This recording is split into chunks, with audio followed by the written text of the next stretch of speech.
You're listening to the Parent Pod podcast by Gymboree Play and Music with Adonica Shaw, a weekly conversation about early childhood development topics for parents with children ages 0 to 5. While the content of this show is meant to be informative, it is not meant to replace the guidance of your physician, therapist, or pediatrician.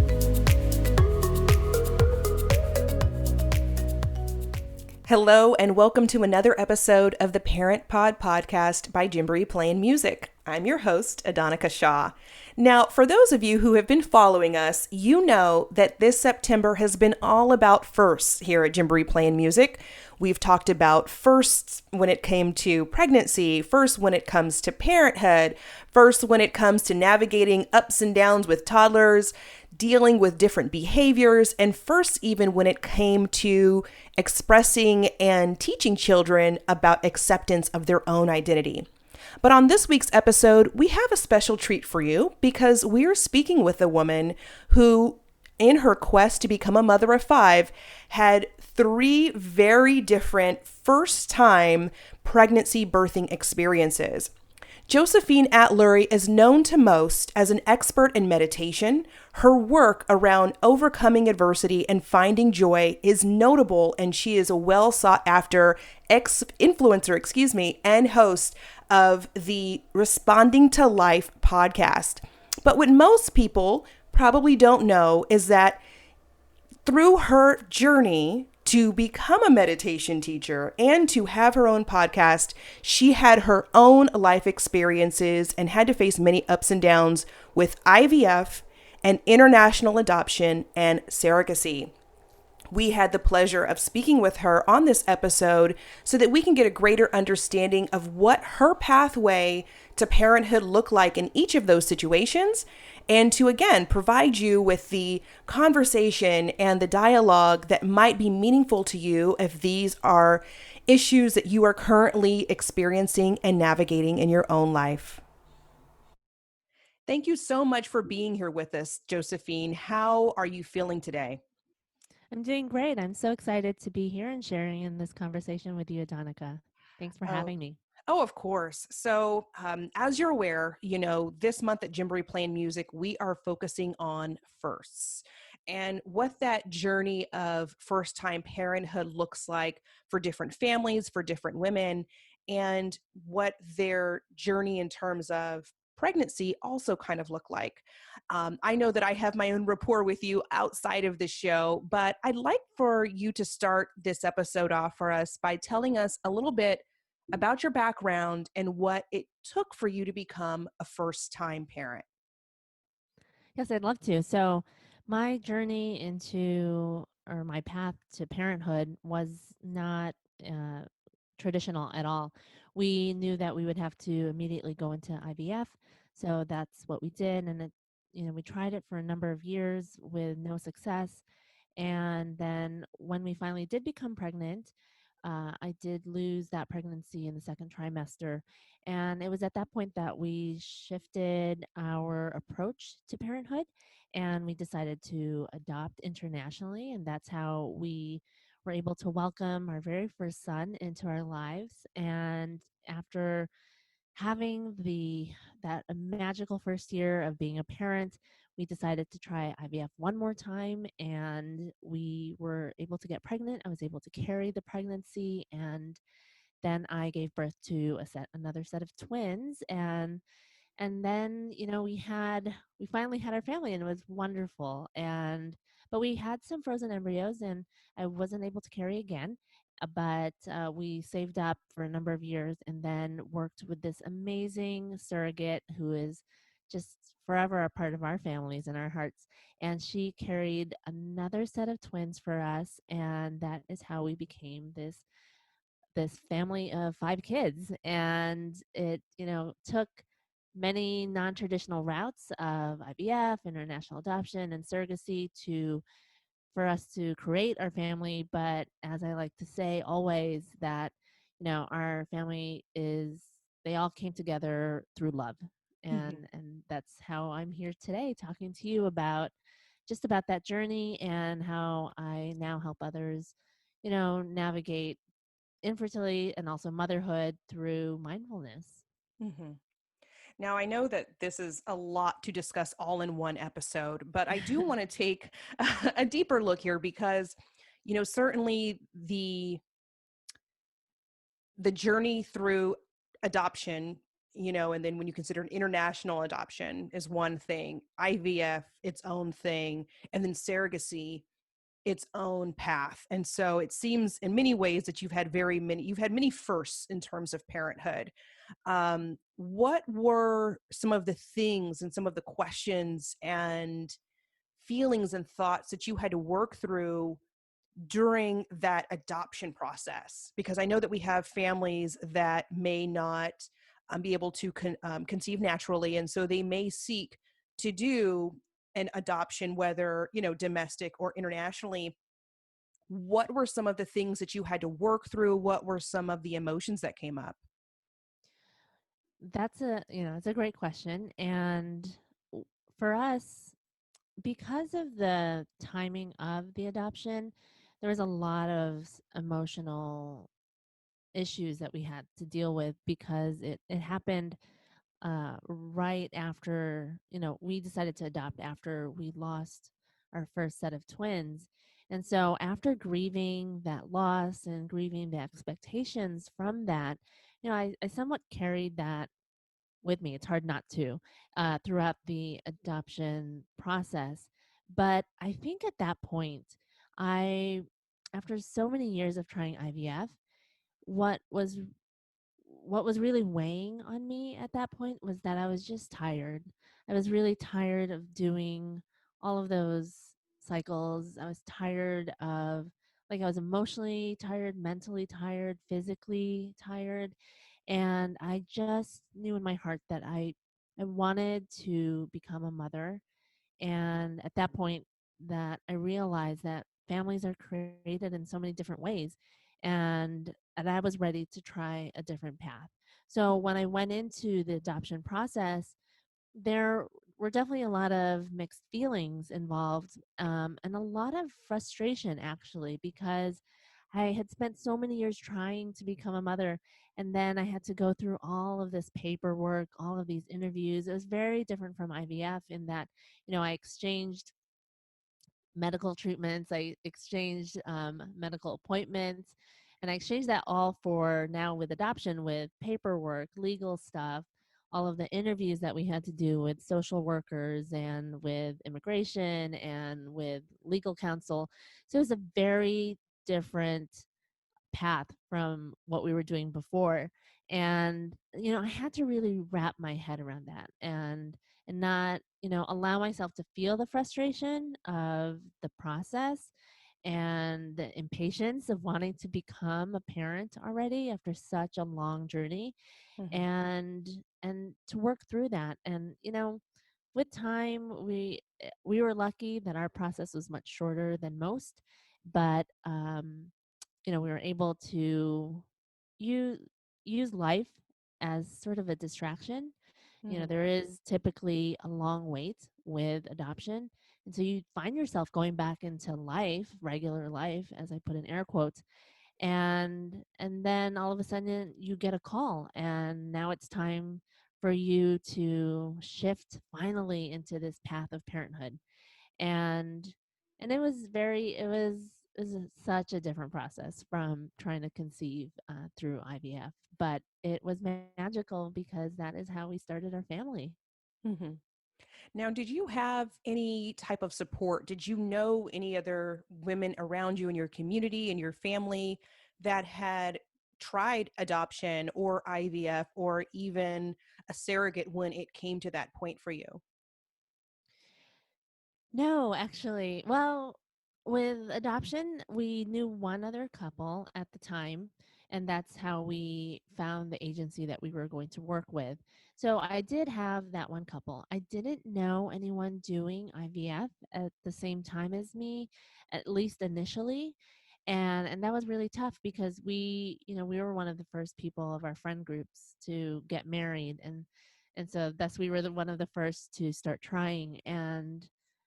And then back then, it really wasn't a topic that people were very open about.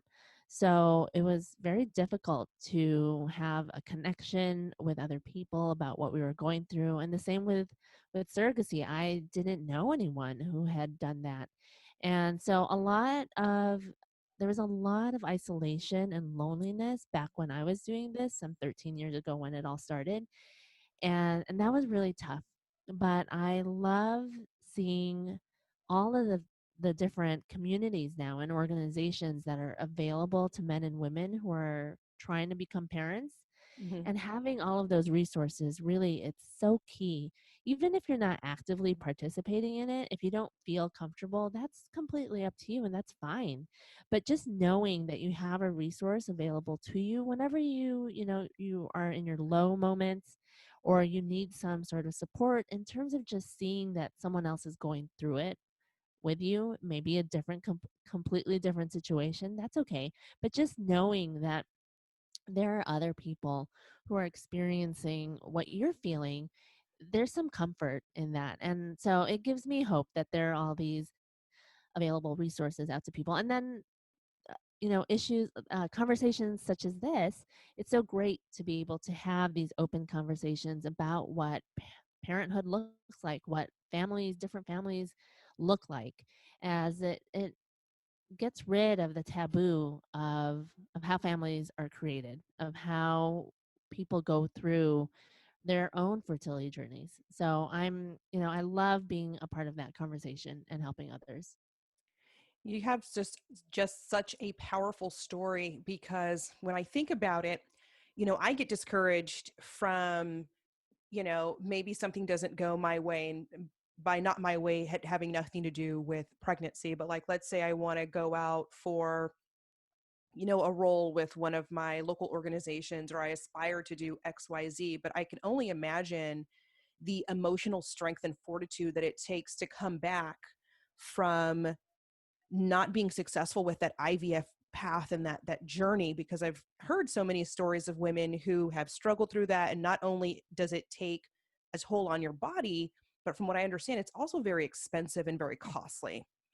And Mhm. so to rebound from that, so to speak, and still decide that you want to try another non-traditional route to parenthood, without having a lot of people around you that have gone through that process. Not that that should stop anybody, but that just seems like such a huge leap of faith. And so I'm so inspired in listening to your strength from understanding that you knew your path was going to be a little different, trying it one way, remaining healthy and hopeful, trying it another way, and then even after you were able to adopt, moving forward with IVF, and then still moving forward with surrogacy. So one thing, I do want to kind of dive into a little bit more, because when I think of surrogacy, you'll have to excuse me here, but I think of like celebrities. I feel like the only people that have surrogates are like Kim Kardashian. I don't think about my neighbor, or somebody I know from church, or somebody that I know from a group within my community. And so for me, I would love to know more what that process looked like for you, and how you might have been able to come to the conclusion that that was the route that you wanted to take, knowing that that's not something that is as common as IVF or even adoption. It's a great question, and um it's a hot topic right now. And you're right, you do hear more about it from celebrities, and that's, I think that in part is because of the nature of the costs of surrogacy. It really is, in comparison to the other two methods that we had to use, it's almost a combination of the two costs. So it is, I mean, we had to save for a number of years, which is why there's such a big gap between Mhm. my middle set of twins and my little ones. There's a 7 year gap. There's a 7 year gap, and that's telling of like how long it took for us to be able to do it. And but once we decided that we had all of these, we had these frozen embryos from that very last procedure, and we put so much work into forming these babies that we wanted to give them a shot. And we always knew we wanted a big family anyway. Hmm. So when we decided to finally save up and do that, and then when the time finally came when we could execute on that desire, it was it was tough because like with adoption, you had to wrap your head around the fact that you were approaching your family creation in a different way. Hmm. And so we yet again had to do that, but this time the issues were different in that now I had to let go of control. I had to trust not only the process, but trust this other person who I didn't really know.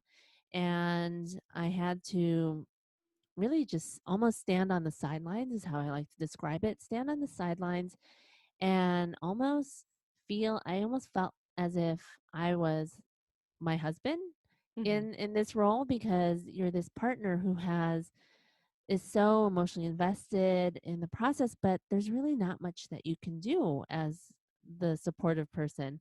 You're there for whatever they need, but that's it. And so that part of surrogacy was very tough for me to deal with.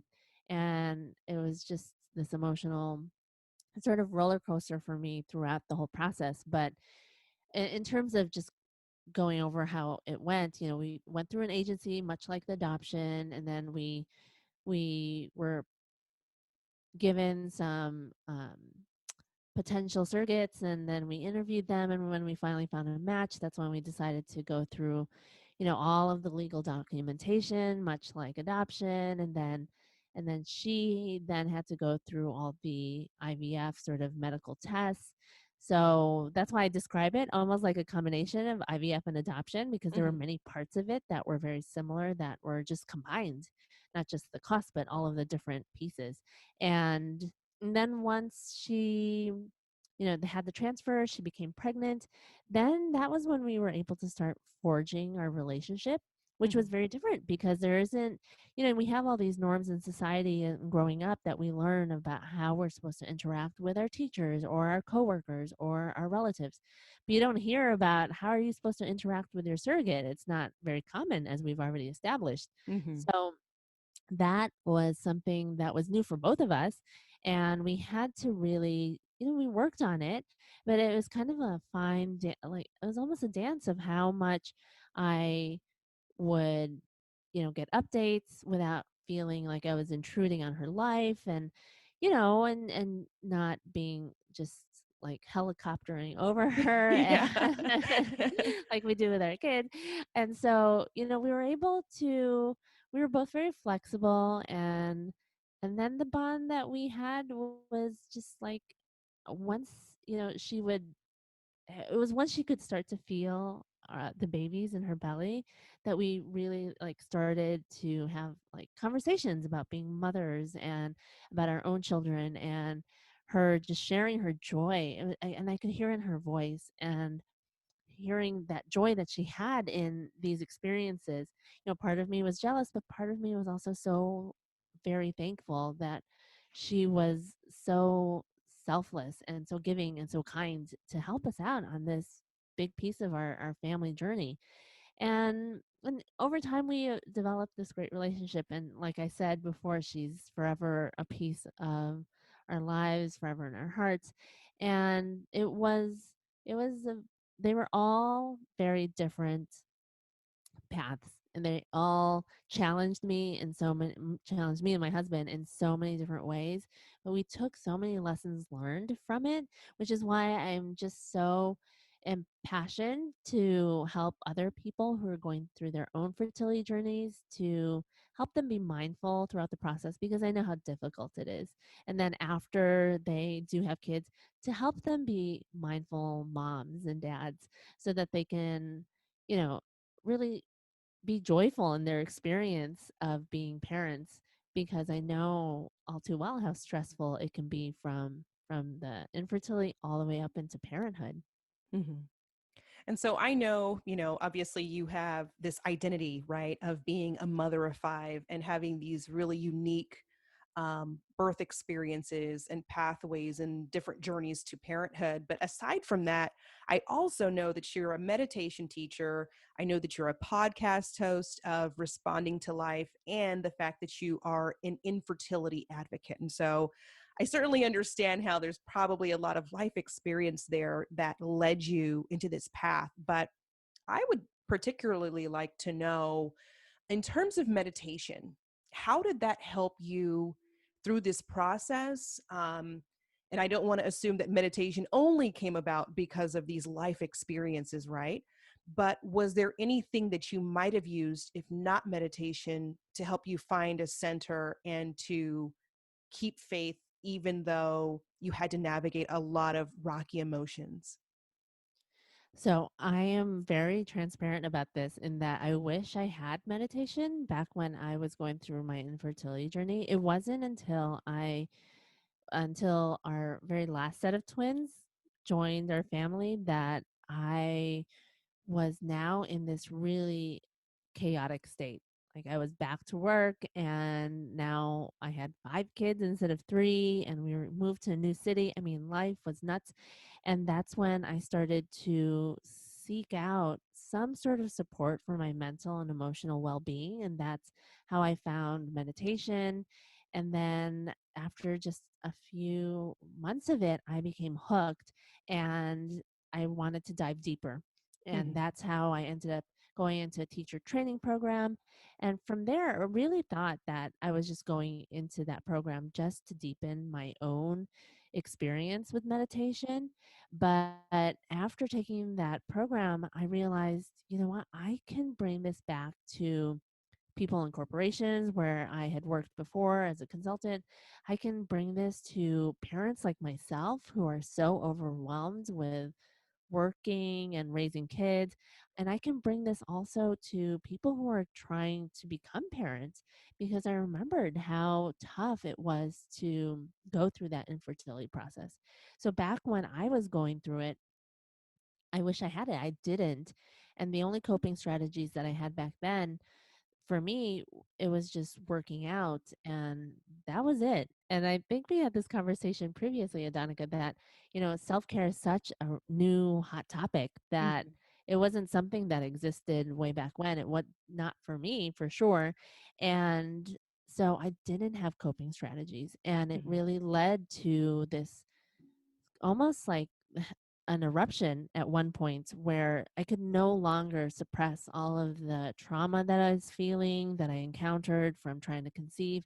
There was, I really had to find a way, an outlet for it.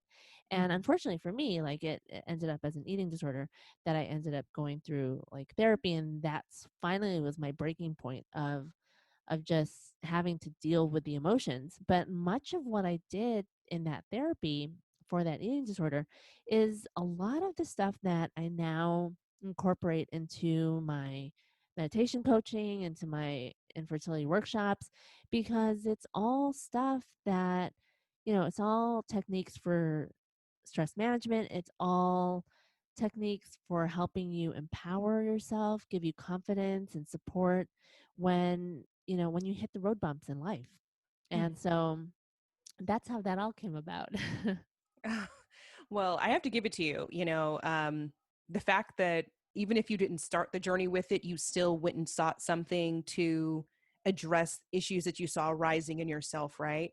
I know that you and I have offline, of course, had different conversations around self care and the fact that it's a relatively new term. I don't know where it was hiding before the last 3 to 4 years. Um, but it's true, right? Because I think about, what my birth journey looked like with my oldest, and she's 11 now, right? And so back then it's kind of like if you had a problem, you better figure out how to deal with it on your own. And the only thing you really could do might be to go to a group of girlfriends that you grew up around, but that's kind of a weird thing if, to your point, if you're the first person in your group or your friend group to get married and start having children, or just to have children, irrespective of marriage. um, or, going to family and friends to talk to them about these feelings you're having. Like back then, it's not to say that it wasn't heard of, but it was extremely taboo. Mm-hmm. Um, and so that versus now where women who are having children, and I hate to say even in 2020, because I mean, 2020 is 2020, you know, All um, right. there's this unique opportunity though that they have to latch on to some of these um, things like meditation, life coaching, um, and then, having a doula even, or having other women or support systems and resources around them to help them cope with what pregnancy does to your mind, your body, your spirit, your emotional health in a way that isn't so damaging that might erupt Mm-hmm. years from now, you know? Right. And so it's just so interesting that in like, you go back 10, 12, 11, 10, 11, 12, 13 years ago, where these were just non-options to now you can hire a meditation teacher. Mm-hmm. We've Right. come very far, and the fact that most of us know what self-care is, and I'm sure that even if we didn't know at the beginning of the year, a pandemic sure helped us figure it out very, very quickly. Um, Exactly. I will say that's been the silver lining, is that people are now taking a second look at what it means to take good care of yourself, Right. what it Yes. takes to be grounded, what it takes to show up for your life, but also show up for the lives of your children in a way that is meaningful. And you're not just mom, you're not just there. You're Mm-hmm. healthy, you're vibrant, you're present, you are grateful for those small moments where they drive you crazy. Right. And I have those. So I'm like, I can like, and I find myself going there. I'm like, I'm going to thank the universe for this moment. One day I'm going to think about this moment, and I'm going to be so thankful that I felt what I'm feeling right now. And I just can't wait to feel more. So it's been quite the journey. It Um, has. one of the things I would like to ask you is, what did your self-care routine look like aside from meditation? Was there anything else that you did with when you had your surrogate? Was there anything that you did for yourself outside of meditation?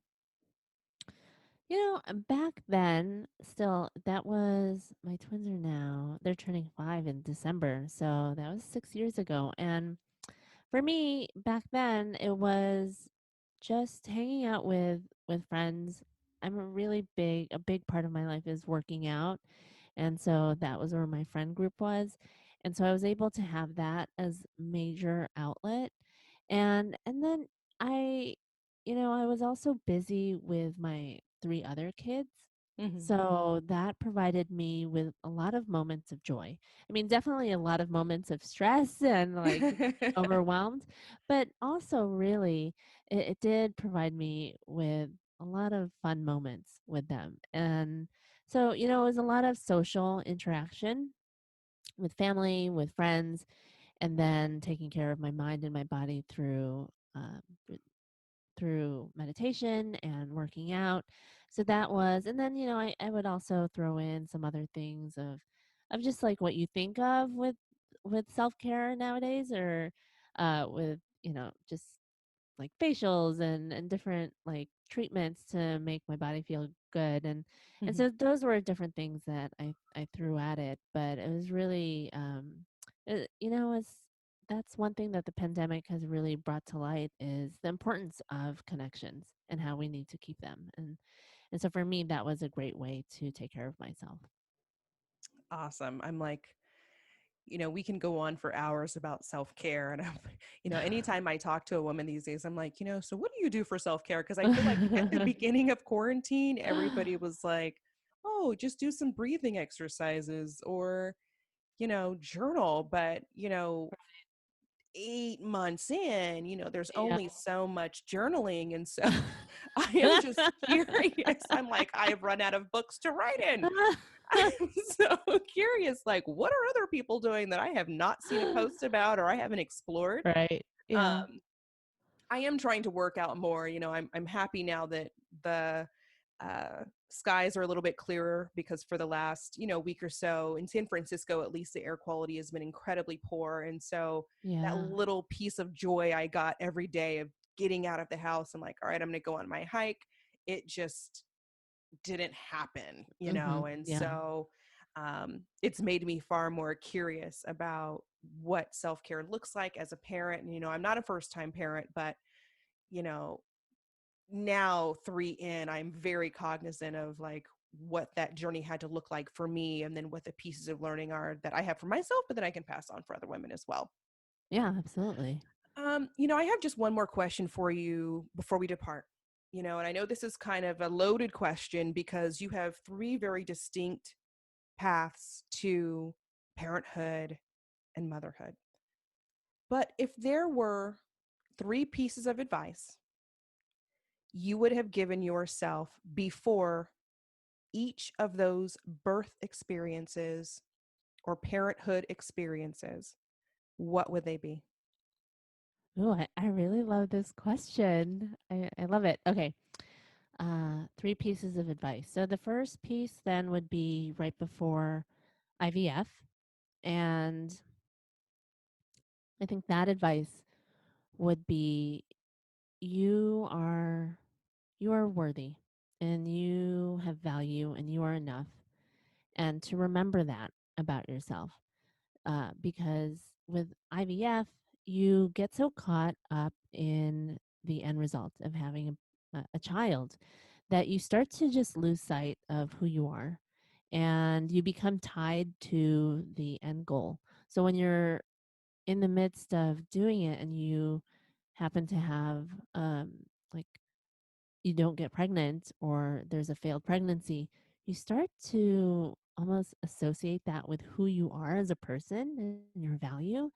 And it becomes so demoralizing and it just really wreaks havoc on your emotional and mental well being. And so that is one thing that I would tell myself had I had the chance before I started IVF. And then before adoption, I would tell myself to, yeah, the adoption process, it was very different. There was a lot of waiting, but then when we actually got there, in the country of Kazakhstan and had to stay there for a month, there was a language barrier and we didn't really quite know what the process was. So I would have told myself to trust the process, which you hear a lot of, as advice for many different aspects of life is Mhm. trust the process. And that really was key for that moment because we didn't know what was happening, we didn't know the language, we were at the mercy of our handlers out there and the adoption agency at the beginning. And so as much as you want to have control in life because it makes you feel better, I would have encouraged myself back then to just know that the end result would be that we'd become a family and that all the steps along the way would just be to like trust the process, go with the flow, and try not to get so worked up about it because in the end getting worked up about it, there's really no need. There's nothing that you can do about it. You're just making yourself get into the spiral of negativity and worry when if you just breathe into it and focus your energies on other things and more positive things, then you reduce that unnecessary stress. So Mhm. that would be the advice for before adoption. And then finally, before surrogacy, the advice there would be to, this is a good one. I guess for me, it was letting go and be vulnerable. So, you know, for myself, it's really hard for me to ask for help. It always has been. I'm the type of woman who just wants to do everything for herself. I can prove that I can do it, and it just is faster if I can do it. And that's kind of been my MO. And so asking someone else, someone who I didn't even know, I mean, it's already hard for me to ask my friends and family, but asking someone who I didn't even know for help with this really big part of life, that was so hard. And in order to be able to do that, you really have to be vulnerable. You have to expose a part of who you are, what you need, why you can't do this, or just that you need help. And asking for help in any situation is tough. But asking when it comes to something like this, when it's so tied to like being a woman and what you should be able to do, right? That was the hardest lesson out of all of the lessons that we learned. That was the hardest for me, was to open up, be vulnerable, to let go of what I could not do, and, and to ask this person for help. Mhm. So That's so interesting. I'm thinking like out of all of my moments in motherhood where asking for help is the exact opposite of what we are trained to do, because I do yeah, think in some respect it's that we're kind of raised to believe that, you're supposed to have this motherly instinct and that you have to have all of the answers and you're supposed to know what to do in every single situation. And then to somehow admit that you fall short somewhere and that you don't have all of the answers at all of the time. I feel like the ego kind of takes a hit there. But, yeah, absolutely. I think one of the things that families and first time mothers learn, whether through pregnancy or in that first year of mothering, really is that or not the pregnancy so much, but that parenthood and motherhood is a series of events where you let go and learn, Yes, let go, pivot and right, learn, pivot, let right. go and learn, pivot, pivot, let go and let go and let go and let go some more, and then learn and learn and learn and learn, and then pivot some more. Um, Right. Parenthood isn't just a singular event that happens. It's not like you have a child one day or a child comes to be under your roof and it's like, oh, I am a parent. Right. Like Yeah. parenthood is a series of moments and a series of activities and events and emotions. We were constantly in that moment trying to figure it out and figure it out to the best of your ability to guide the life of this little soul, And Hmm. so I'm thankful for your advice, and I need that reminder sometimes, even though I'm not a first time parent. But for those families and for those women that are listening to this podcast, I would encourage you to take Josephine's advice, and just really sit with it, and I don't want to be one of those, I hate to say, one of those women that you meet and they're like, oh, just you wait, because I've never really felt good when somebody has said that to me. I'm so serious. I Right. feel like that's like the Yeah. worst thing you can say to a woman who is expecting. Oh, Just yeah. you wait, because Right. it kind of invalidates where she's at right then. Right. But I would say that it's such an amazing roller coaster of emotions. And by letting go and surrendering to whatever's going in that moment or going on in that moment inside of you or around you, there's a lot of learning to be had. And so that will certainly seep into your parenting style if you allow it, which is wonderful. Yep. Still Um, learning after all these years. just keep, like, instead of Dory, instead of just keep swimming, it's just keep learning, just keep learning. I want to thank you so much for your time today, Josephine. I do have one last question for our guests, and that is, how can they find you? Yeah, well, it's been such a pleasure. I always enjoy speaking with you, Adonica. So you can, for daily inspiration on infertility and also motherhood, you can find me on Instagram at Josephine R. Atlery.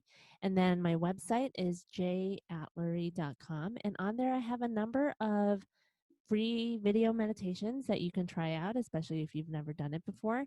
And then I recently started a new video segment series on IGTV, but I put it on my website. It's called the Mindful Mama Moment.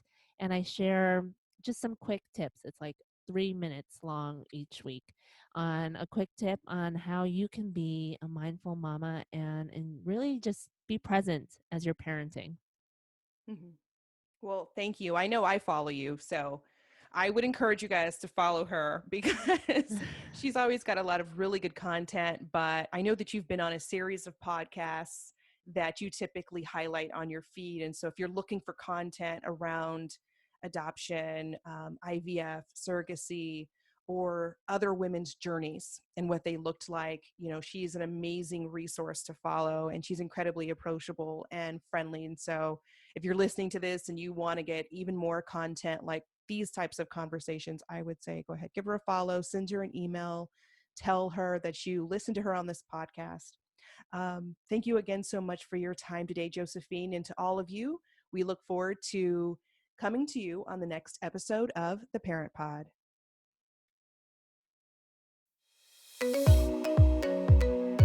To learn more about this week's episode or the content discussed in the episode, be sure to follow Gymboree Play and Music on Facebook.